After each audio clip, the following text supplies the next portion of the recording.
Hello, John Lyman here from Community Risk Reduction at the Rochester Hills Fire Department. I would like to offer you these simple ideas to conduct your own home safety inspection. We have a checklist available as a tool for you to do this on your own or with one of us. Let's get started. Most importantly is the fact that you need working smoke alarms in your home. We cannot emphasize enough the need for working smoke alarms in your home. Working smoke alarms do save lives. There should be a working smoke alarm in every bedroom and one on every level of your home. If they have a battery, even a battery backup, they need to be changed. At a minimum, they should be changed annually. And if these devices chirp or sound off once every minute, that's telling you to change the batteries. In addition to smoke alarms, carbon monoxide or CO alarms are vital to your safety. If you have natural gas or propane-fueled appliances in your home, or can park a car in your attached garage, you have the potential for CO in your home. And the thing with CO in your home is, you cannot see it, smell it, or taste it. Without a CO alarm, you may not know until it's too late. Smoke alarms and carbon monoxide alarms should be tested monthly by pushing the test button. And the alarm should be changed out every 10 years as recommended by the manufacturers. Now, at your home, is your address visible? When I'm in the fire engine looking for your address, can I see it from the road? Sure, I can see the house, but can I see the house number? Try standing at the road and see if your address is visible. If it is not visible, consider either installing new numbers, moving the old ones, or painting the ones you have. The numbers should contrast with the main color of your house. And remember, spelling out your house number is of no help at all for us. Let's move on to your kitchen. Did you know that in Rochester Hills, nearly 20% of all house fires start in the kitchen? Is your stovetop clear of anything that can burn? Please never place or stack combustibles on your stove. That can definitely start a fire.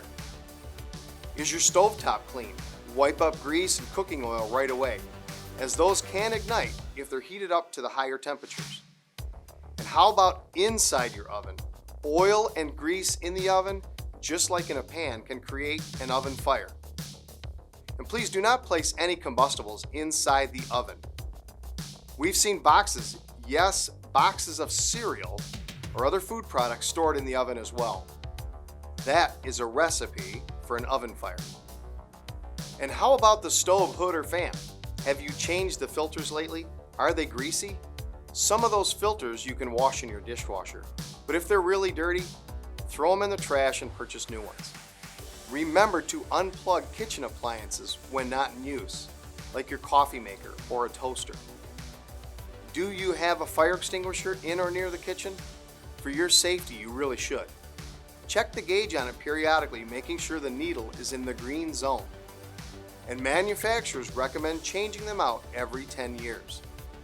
And did you know you can get fire extinguisher training at the Rochester Hills Fire Department? Just call my office. If you do have a pan that catches fire in the kitchen, you need to put a lid on it right away. Never ever put water on a grease fire. That's only going to make the fire spread. Also, do not pick up the pan and try to move it. You will get burned. Put the lid on a grease fire and turn off the burner. Here's something else to consider. Have the lid to the pan on the counter before you actually start cooking. That way it's there and ready if needed. A fire extinguisher will put the fire out, but it does create a huge mess. A pan lid will work quickly to put the fire out with no mess. Never cook when you're tired or sleepy, and keep raw meat away from other food. Cross-contamination is not good, and remember to wipe up the counter with soap and water after you've prepared raw meat on it. Do not set leftovers on the kitchen counter to cool. Get them in the refrigerator right away. Now, let's look next in your basement or utility room. If you want to keep your basement stairs clear from debris, items on the stairs create tripping hazards. Make sure you have good lighting for your basement stairs as well. Always maintain a 3-foot clearance around your furnace, water heater, and your electrical panel. Have your furnace and water heater serviced regularly. Most heating and cooling professionals recommend annual tune-ups for your furnace and water heater. Change out your furnace filters on a regular basis. This may be 3, 6, or 12 months, depending on the filter. Filters are so important for the smooth operation of your furnace and air conditioning. Make sure your basement windows operate freely in case you have to escape a fire while in the basement. And how about your clothes dryer? Keep that lint trap clean. Check it before and after every use. And the dryer exhaust pipe needs to be cleaned at least once per year. Sometimes more, depending on how much laundry you're actually doing. Additionally, the dryer exhaust should be a metal pipe. There are still some old plastic ones out there. Change those plastic ones right away if you have those installed in your home. The plastic exhaust can be a fire hazard. And your laundry sink. If your washer drains into it, check the drain for potential lint and clean that out. And look in the sink before you start the washer, as a loose sock or other article of clothing could plug the drain and create a flood in your laundry room. Trust me on this one, I know all about that firsthand. Here is another important basement tip. Never ever store gasoline or any gasoline-powered devices in your basement. Gasoline vapors are heavier than air, and those vapors will seek out a pilot light or another flame source in your basement and can be explosive. Learn where your gas valves are located so that if you have a gas leak in your home, you can safely turn them off. Additionally, some homes have gas valves near the outside meter that you can easily turn off. But if you ever smell natural gas in the basement or anywhere else in your home, get out and call 911 immediately.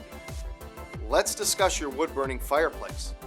Did you know that the coals or ash remain hot for several days after having a fire in the fireplace?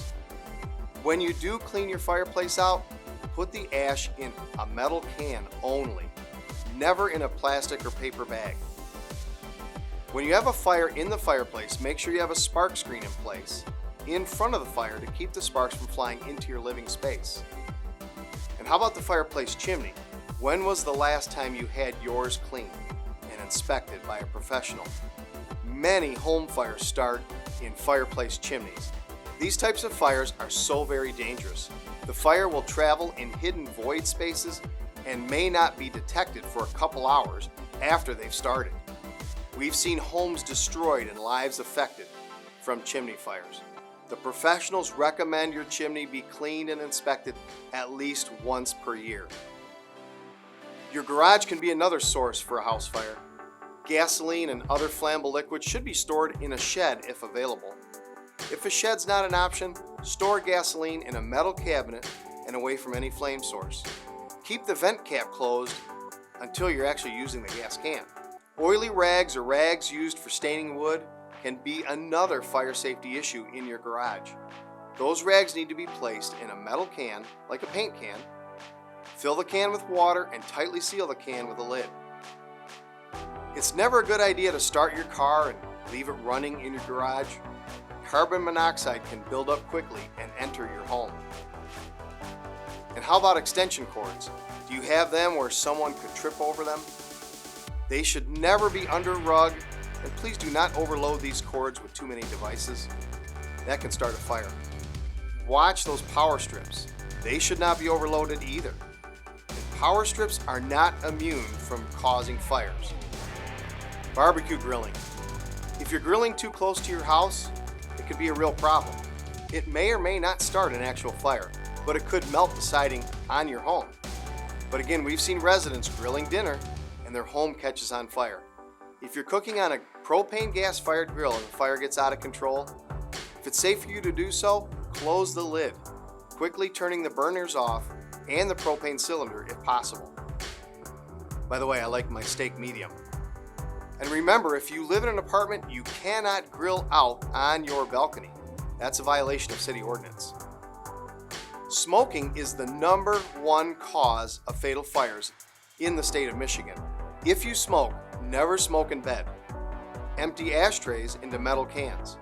Do not throw butts out in your yard or landscape. They can smolder and start a fire. And for the safety of children, keep matches and lighters away from them. Candles, please put them out before you go to bed and never leave them burning when unattended. Candles should be in steady, sturdy holders. Now here's a very important concept for your family. Have a fire escape plan and practice your plan with your children at least twice a year. Finally, if you do have a fire at your home, call 911 immediately. Don't try to put it out and then call. Call 911 first. It is best to get the fire department notified so they can get there quickly. I hope you found this video to be a helpful reminder concerning your house and fire safety. The Rochester Hills Fire Department is always at your service in an emergency, for sure, but we're also proactive and want to help our residents before a fire or other emergency occurs. Just give me a call if you have any questions. Remember, be fire smart and be fire safe.